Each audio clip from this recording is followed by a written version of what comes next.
Section 22 to 27 is the series.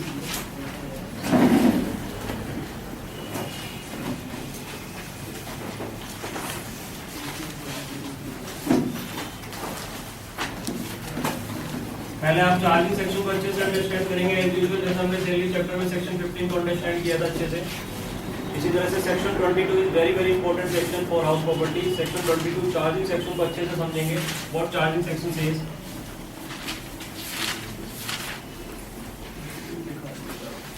Charging section income under the head house property, under the head house property. What the charging section says? Charging section says annual value, समझे बेटा आराम से, annual value of building, और copy बाद में करेंगे, और land of a tenant thereto, of which the assessee is owner। तो यहाँ पे तीन बातें निकल के आई हमारे सामने। Number 1 annual value, number 2 building और land of a tenant thereto, and third is the owner. ठीक है, तीन बातों को अच्छे से अंडरस्टैंड करना इस चैप्टर के लिए। जैसे कि हमने सैलरी चैप्टर में देखा, वहां पे हमने वर्ड यहाँ पे लिखा हुआ था income under that salary, income word was there. यहाँ पे वर्ड क्या है, एनुअल वैल्यू। ठीक है, एनुअल वैल्यू वर्ड है यहाँ पे इनकम वर्ड नहीं है, income under that house property word नहीं है चार्जिंग सेक्शन में। चार्जिंग सेक्शन से एनुअल वैल्यू, तो एनुअल वैल्यू कैसे देखेंगे, we will see in the next section, section 23। Building और land of a tenant thereto, what is the meaning of building और land of a tenant thereto? See, this is the land and there is a house property. This is house property. तो generally house property के साथ में parking space होता है, that is on the land. Parking, park, इस तरह से space होता है, ओपन स्पेस। तो इस चैप्टर के लिए हाउस प्रॉपर्टी चैप्टर में सिर्फ हाउस प्रॉपर्टी की इनकम पे टैक्स देना है। हाउस प्रॉपर्टी नहीं होगी तो आपकी इनकम इस चैप्टर में नहीं आएगी। Building word is there, building should be there, building should be there.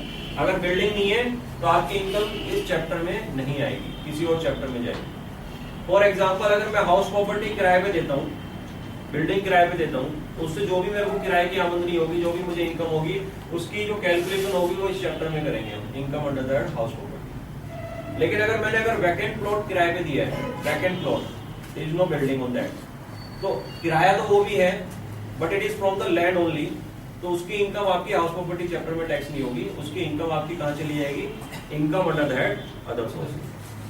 तो इस चैप्टर में इनकम जो आएगी सिर्फ building is must, if building is not there income will not come here, as simple as that.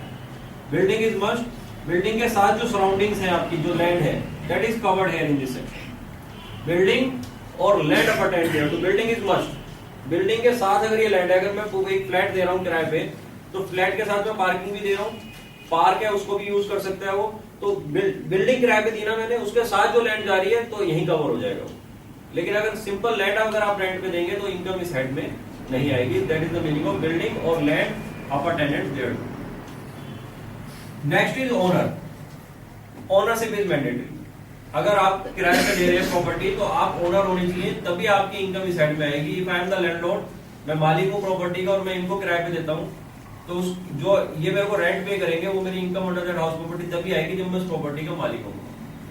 For example, अगर मैं owner हूँ, मैंने इनको प्रॉपर्टी किराए पे दी, तो मेरी जो इनकम आएगी रेंटल इनकम, वो इस हेड में टैक्स होगी, इस हेड में कैलकुलेट होगी। अगर उस प्रॉपर्टी को वो आगे इनको दे देते हैं, सबलेटिंग कर देते हैं, दैट इज कॉल्ड सबलेटिंग। तो सबलेटिंग के केस में इन्होंने दिए, लैंडलॉर्ड ये है, लेकिन ये ओनर नहीं है उस प्रॉपर्टी के, तो इनकी जो इनकम, जो इनको रेंटल इनकम उनसे रिसीव होगी, वो इस चैप्टर में नहीं आएगी, वो कहा जाएगी अदर सोर्सेज में। Means charging section very clearly says that building और land of a tenant thereto, building must है, बिल्डिंग होनी चाहिए, नंबर 1।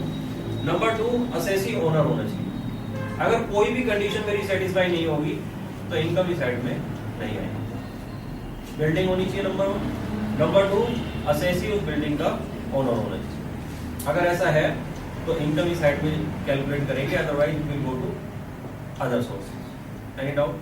ठीक है।